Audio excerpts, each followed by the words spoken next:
An emotional day in the U.S. city of Charleston. The man accused in a church massacre faced a judge and also heard from some of the victims' families. The suspect will stay behind bars until his trial on 9 counts of murder.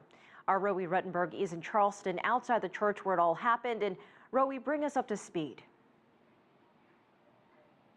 It's right, Elaine. A very emotional day there in the hearing room and also here in the streets of Charleston. And we're hearing voices of anger, but we're also hearing voices of forgiveness.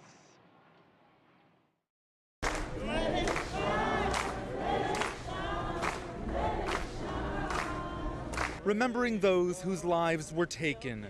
This was the scene near the Emmanuel AME Church, just 48 hours after a massacre inside left 9 people dead. Our hearts are broken. As we stare at this world and at this country with the horrific things that are happening and have been happening, whether it be Ferguson or Baltimore or anywhere else in this country, God wants Charleston because Charleston loves each other. Hours earlier, the accused shooter, 21-year-old Dylan Roof, stood stoically as a local judge read the charges against him. He said practically nothing, but relatives of the victims did. Every fiber in my body hurts, and I'll never be the same. Tawanza Sanders is my son, but Tawanza was my hero. Tawanza was my hero. You hurt me. You hurt a lot of people.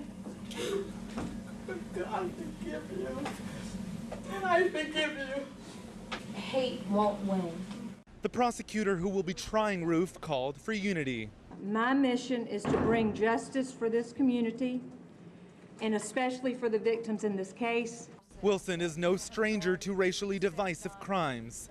In April, she controversially brought murder charges against a local white officer over the fatal shooting of an armed black man.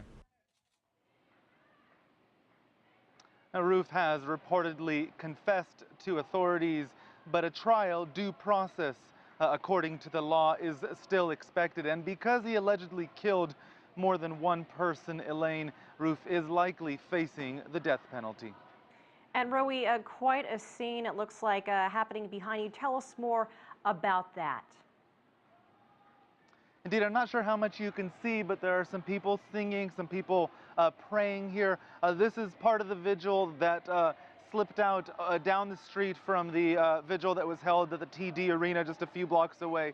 This is happening in front of the church, and this is the largest group that I've seen here in the last 36 hours. It is Friday evening. The sun has just gone down. It's a lot cooler, and lots of people here praying. I should also note lots of different denominations. One thing that's important to understand is that Charleston is known as the Holy City. Nearly 400 churches, houses of worship, in a city of just 120,000 people. So it's historically known for being quite religious, and we're seeing a lot of that religious action, that religious fervor spilling into the streets.